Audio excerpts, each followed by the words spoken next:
Audit evidence collect करने के लिए आपको ऑडिट प्रोसीजर फॉलो करनी पड़ती है। क्या फॉलो करनी पड़ती है? Audit. So there are audit procedures and audit techniques. Audit procedure and audit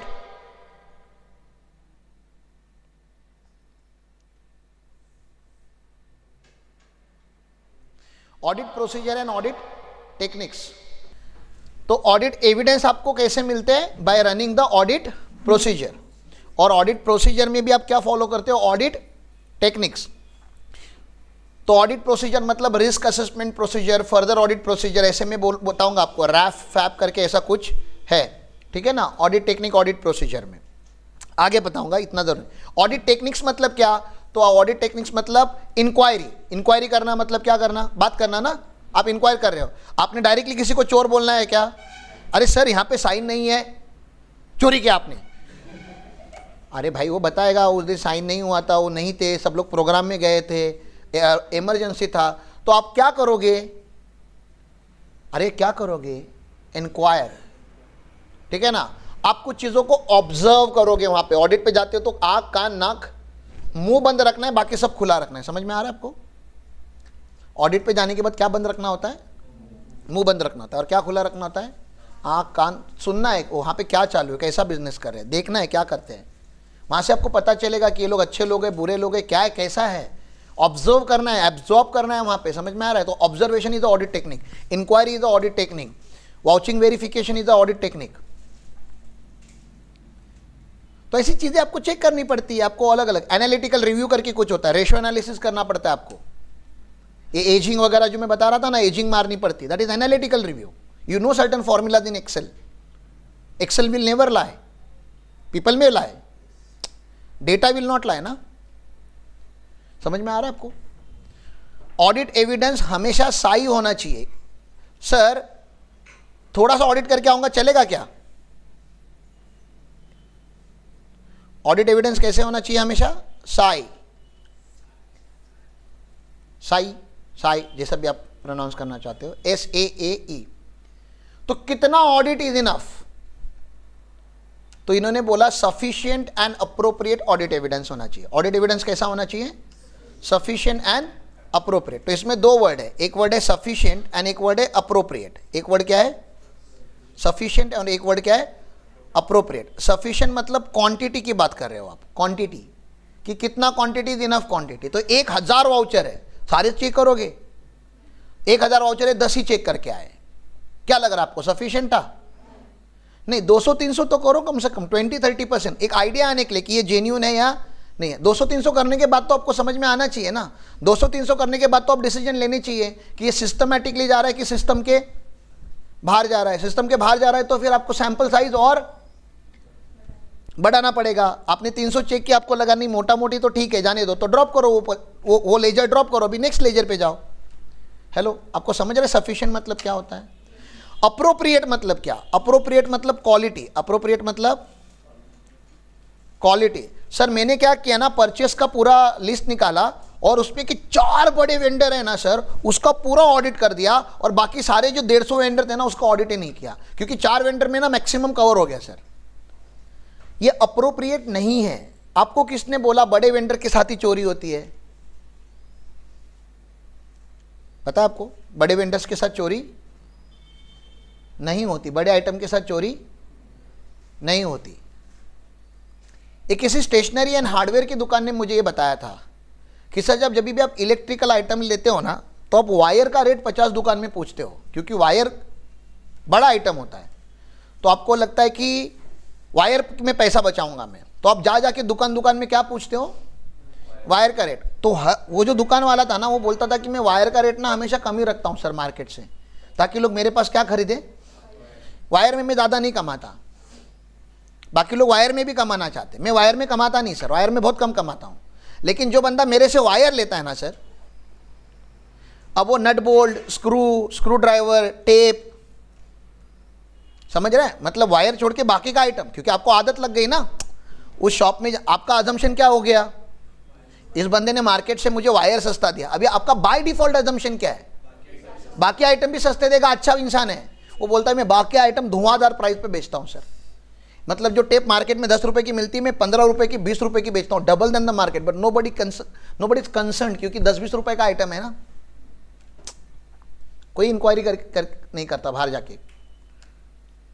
तो ऐसा नहीं है कि बड़े बड़े जगहों पे ही फ्रॉड होते हैं। तो आपका सैंपल कॉम्प्रहेंसिव होना चाहिए। अच्छा, ये मैं बता रहा हूं क्योंकि मुझे लग रहा है कि उस सिचुएशन में वो करना जरूरी है। पता चला यार कोई एक 100-200 रुपए का भी तुमने ऑडिट करके आ गए, क्या मतलब है? तो मटेरियलिटी, कॉमन सेंस ये लेके जाना है। अकाउंटिंग करने के टाइम पे आप ये सब यहाँ पे रखते हो, बंद रखते हो, ठीक है ना। ऑफिस में आते हो, कबर्ड में अपना ब्रेन बंद रखते हो, फिर अकाउंटिंग चालू करते हो, धड़ धड़ धड़ धड़ धड़। ऑडिट के टाइम पे the most important item is not calculator that you should carry with you. It's not green pen and red pen, it's not notebook, it's not your bag. The most important item that you should take to the audit is your brain. तो जो audit manager है वो सब पूछेगा, भाई तुम लोगों का ब्रेन लाया ना तुम लोगों ने, क्योंकि आज उसको यूज करना है, निकालो उसको, मतलब वो फिक्स डिपॉजिट में से बाहर। Use your brain, use your common sense, use your all senses in fact, ठीक है ना। तो sufficient and appropriate audit evidence आएगा, ठीक है। ऑडिट एविडेंस के बाद आप क्या करोगे? एविडेंस आने के बाद आप एविडेंस के बेसिस पे आप एक ओपिनियन फॉर्म करोगे। क्या फॉर्म करोगे आप?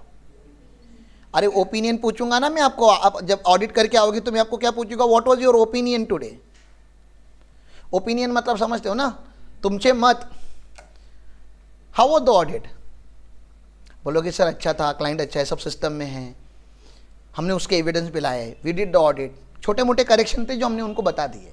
That is one feeling. Second feeling, audit कैसा था? सब चोर है। हाँ, ओनर का बेटा ही चोर है।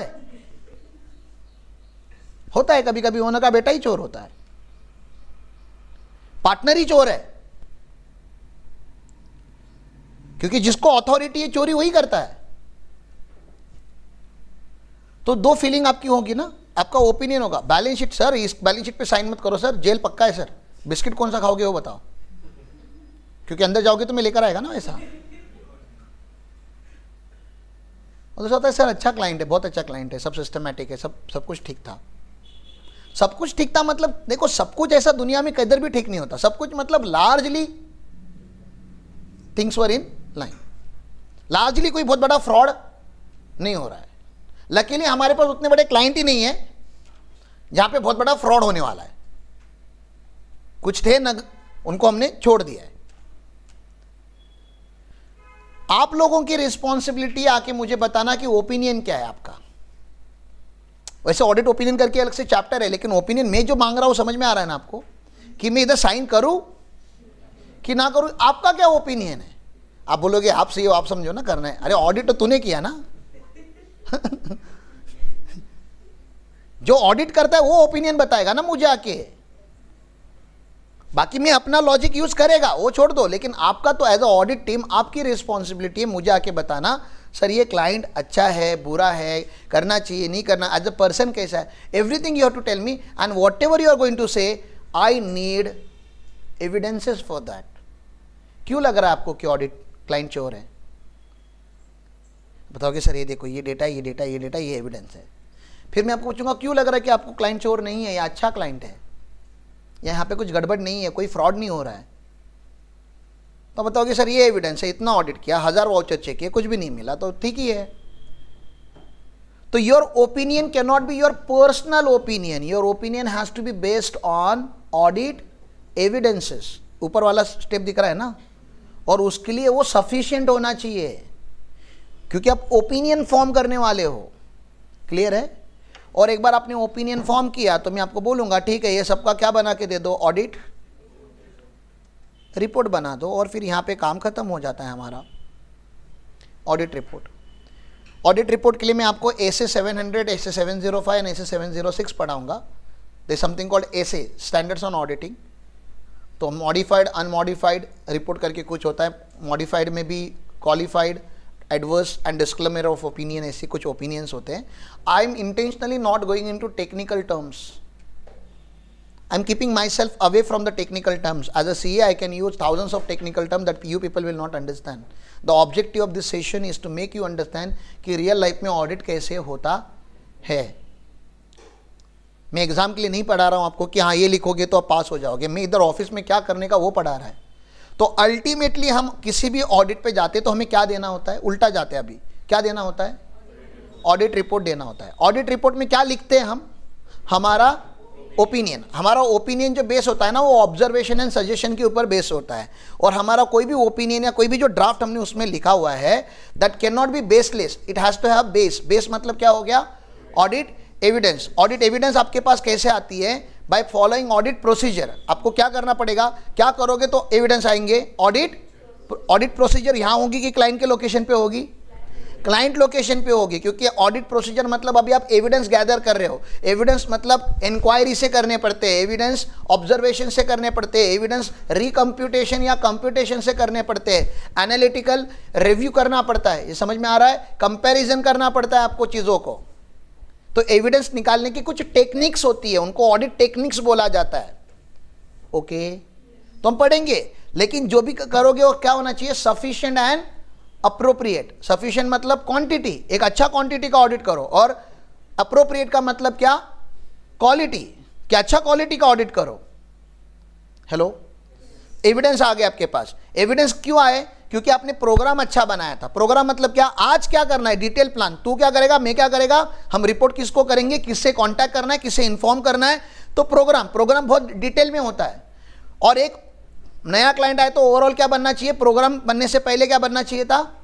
प्लानिंग विथ नॉलेज होना चाहिए कि ऐसा रैंडमली इसका कॉपी करो और उसको चिपका दो, ऐसा होना चाहिए.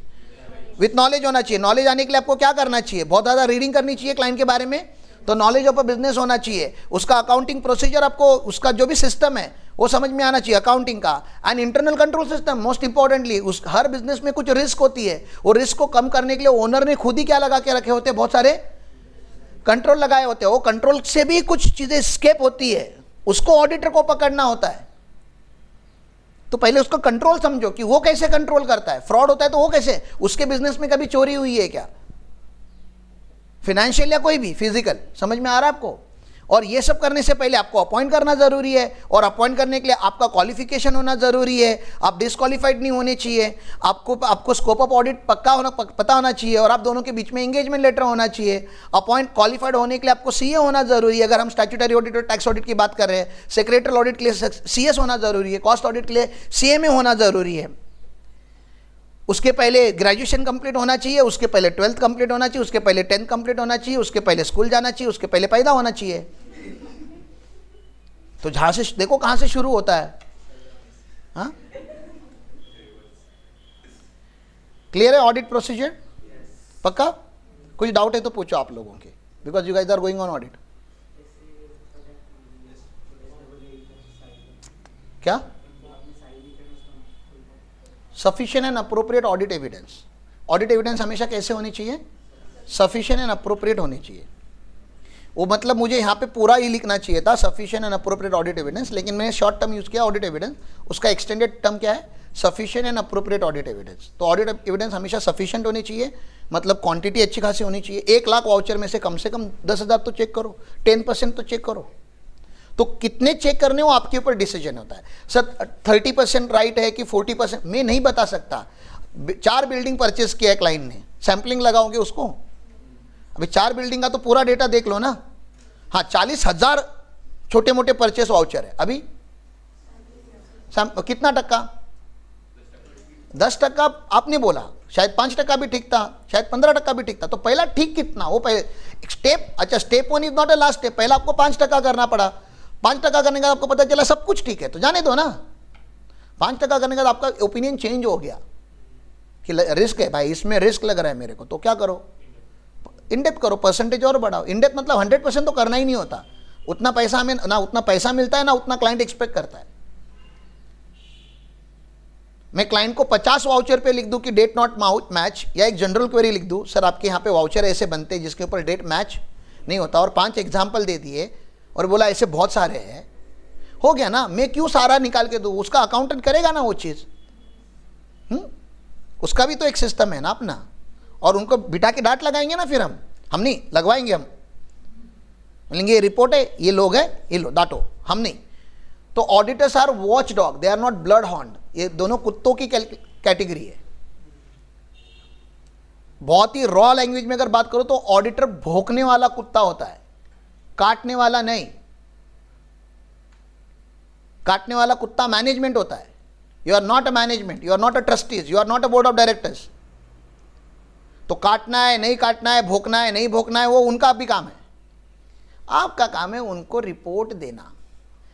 छोटा पॉमिलियन, छोटा सा वैसा पप्पी जैसा कुत्ता कैसे होता है, दरवाजे पे अगर कोई आया तो उधर दो बार भोंक के आता है, बू बू, ठीक है ना। फिर जहाँ पे ओनर होता है ना, वहाँ पे जाके 2 बार भोंकता है, बू बू। मतलब उसको क्या लेके बताना क्या है कि वहाँ पे कोई आया, 2 बार वहाँ भागेगा, 2 बार यहाँ भागेगा। आपका काम यही बस।